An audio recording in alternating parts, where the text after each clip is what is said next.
My name's Caroline Apilado, and I'm a weaver based in Toronto, Canada. And like Christina mentioned, my piece is currently displayed outside the hall, the lecture hall. Okay, so a bit about my background. I haven't always been a weaver. I started off painting murals over 10 years ago. And just recently I started kind of incorporating some patterns. So like the bottom left is a collaborative piece with a friend of mine named Caitlin Tagibao. And then on the right, this is a mural we worked on this year in the summer. And here I was incorporating some more like Ilocano textile motifs and symbols. And more background, I have a bachelor in interior design, but I ended up doing more set design after graduating. So I work a lot with technical drafting programs, and I think because of that, I've been able to kind of pick up on weaving pretty fast. So that's just a bit about my background. So now I'm going to get into how it all started. It all started in 2018 when I saw my friend post about it on Instagram. And then when I read that it was a pattern from the Ilocos region in the Philippines, that kind of drew me in closer because my family's Ilocano. And then I also liked the aspect of like how they believe that it's for protection. At that time when I discovered it, I was kind of at a burnout for my set design, I guess, career. So I feel like it came at a time in a timely manner. So I bought the rug at a store in Toronto, and then I showed my dad the textile, and I told him, "Have you seen this before? It's really nice. It's really cool. It's protective. They weave it in the Ilocos region, and we're Ilocano, right?" And then he was like, "Did you know that your Lola actually comes from a family of weavers in Bangar, La Union?" Yeah, so I didn't know. So I just found that out 6 years ago, and this is a picture of my Lola. In this picture taken in the 50s, she's actually wearing traditional Ibaloy clothing. But that's because she worked as a geography teacher for a lot of indigenous children around the Cordillera.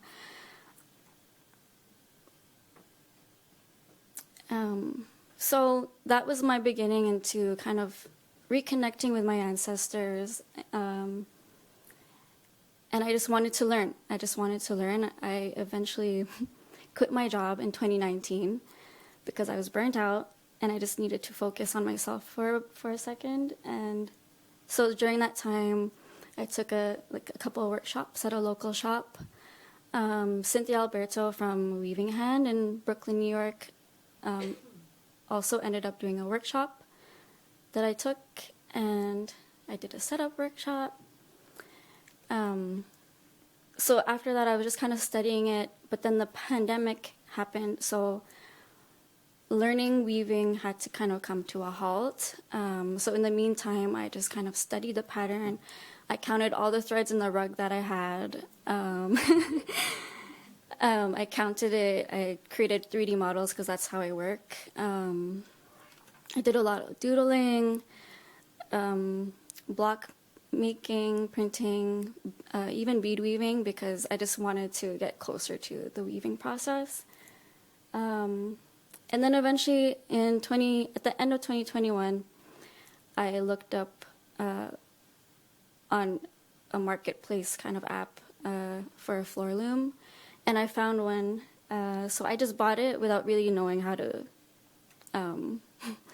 put it together, but I put it together in the beginning of the new year. And then I just went on YouTube to help me.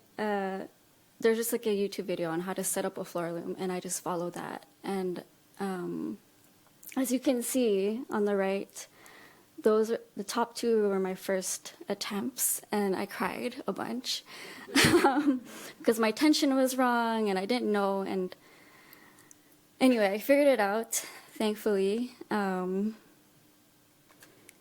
then since then, I just started weaving whatever I could on I have a table loom as well, just experimenting and not really knowing what I'm doing, but just needing to weave and trying to figure it out. Yeah. And then I just continued weaving this pattern. This is actually called monk's belt. The weaving structure is called monk's belt. And yes, it's in the kusikus pattern, but it's not quite the structure that you get when you buy a textile in the Philippines in this pattern. And then I also use apps. I like apps because I like computers. So I use this app called iWeave It. So I would experiment with drawing a weaving draft. So it was all like trial and error. And then I went back to the woman I bought the loom from, and I brought my rug, and I asked her, how do you make this? And she was like, I don't know how to make this, but I know that the weaving structure is called warp-faced weave or rep weave. So that's when I did my research and looked up similar weaving draft patterns, and then just, again, trial and error. This is the pictures on the left are my first attempts at trying out rep weave. And then the one on the far right is a more refined version of it. And then this led to a project in around October 2022, where someone had asked me to reverse engineer a textile. So the one on the bottom is a textile that was sent to me, and it was woven by a weaver from Peñarubia in Abra. So I counted all of the threads. I didn't have the original or the same fabric, the same yarn, which were naturally dyed with indigo and turmeric. So I just used black and white. And so the top portion is my attempt to reverse engineer the bottom textile that I received. So this was all woven on a floor loom, and it took me about a month to weave 2 samples, about 24 by 24 inches. So that was a nice experience, knowing that I could do it. And then I continued on I wanted to try the TC2 loom, which is a digital loom where you can make your own designs, but use programming software and you make a Photoshop file.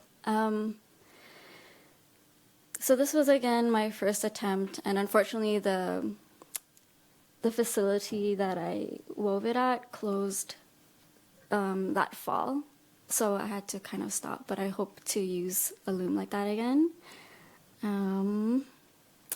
And then this is just some, it's gonna play. These are supposed to be videos. Oh, hold on. I'm gonna try to go online. Is it open?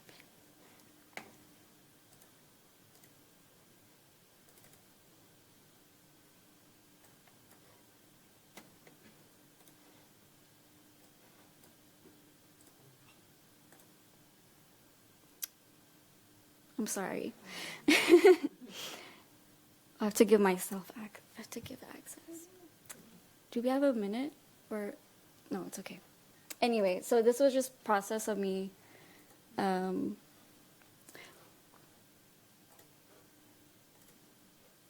sorry.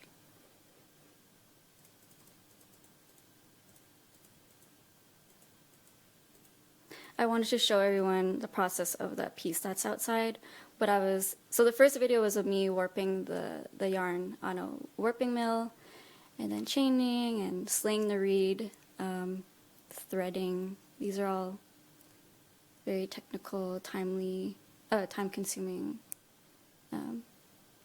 parts of the process.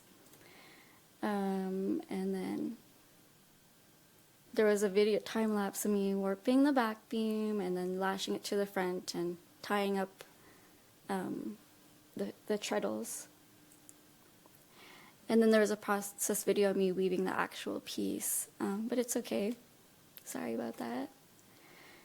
And this was the first time in 2023 when I showed this piece. It was an ambitious piece. I wove it in like 2 weeks, just weaving 10 to 12 hours a day to make it in like 2 weeks. And Francis, my partner, he's here, and he would remind me to eat and yeah.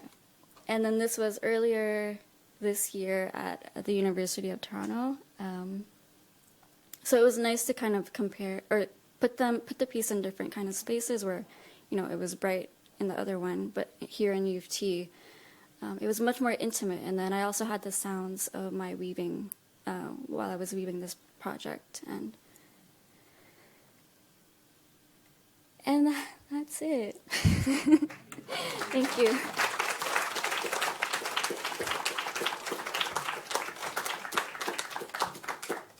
Does anyone have any questions?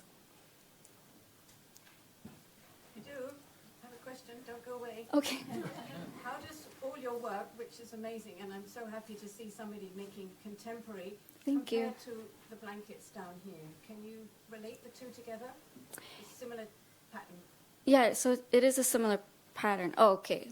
I didn't mention the pattern. It's called, I don't know if I mentioned it, but it's called kusikus, and it means whirlpool in the Ilocano language. And it's believed that the pattern confuses evil spirits. So it's a pattern of protection. But for the ones that you have here, I do weave. So this piece that I reverse engineered is similar to a weaving structure. It's just that this is just like one blown up like eye of it. But sorry, what was your question again? Well, no, it's how does making that pattern relate to the patterns here, which were made many years ago? I don't know how old these are. 50, 60 years. Oh, The difficulty of the design, because I think you've done an excellent job, so I congratulate you. thank you. Well, I'm actually here because, like Shar mentioned, there's not so many accessible resources, so I'm here to kind of learn more about what I'm doing as well. But I did see it at Ayala Museum, and there was a backstrap loom setup, which is different from what I do. But the structure's similar, the same. Yeah. Hi. Hi, did you ever find work by your grandmother? And what was it like? And have you compared it with what you're doing? Okay, so the story about my grandmother, she was the youngest in her family, and I was told that she knew the basics as a young girl, how to, weave, but her family had encouraged her to pursue like a higher education or go to school, do more with your life because this work is really hard. But I do have a sample of her older sister's, like a blanket, that my aunt gave me this year, actually. So I have it in Toronto. But it's more, I don't know, it looks more like an American coverlet, or it's influenced by the American influence there. But yeah, it's been emotional. It's been emotional because my grandmother died 20 years ago. So I wish I could ask her all these questions, but I'm just kind of doing it through my work, I guess. I was really struck by how cool that design, the one that started you on your journey. It's so cool. It's so modern. It's so Escher-like, and It's like psychedelic. Yeah. yeah, and that's what drew me into. I mean, yeah, it's really Are there more patterns like that? Have you found more? like just in general. Cool psychedelic patterns. Well, from I've seen it. Locos. Well, I've seen it at the Natural History Museum in Oslo, like on a chair. And I know that it's also woven in like Sweden. So I'm curious to see those connections and like how did it, like what happened. Yeah. Thank you. Thank you so much.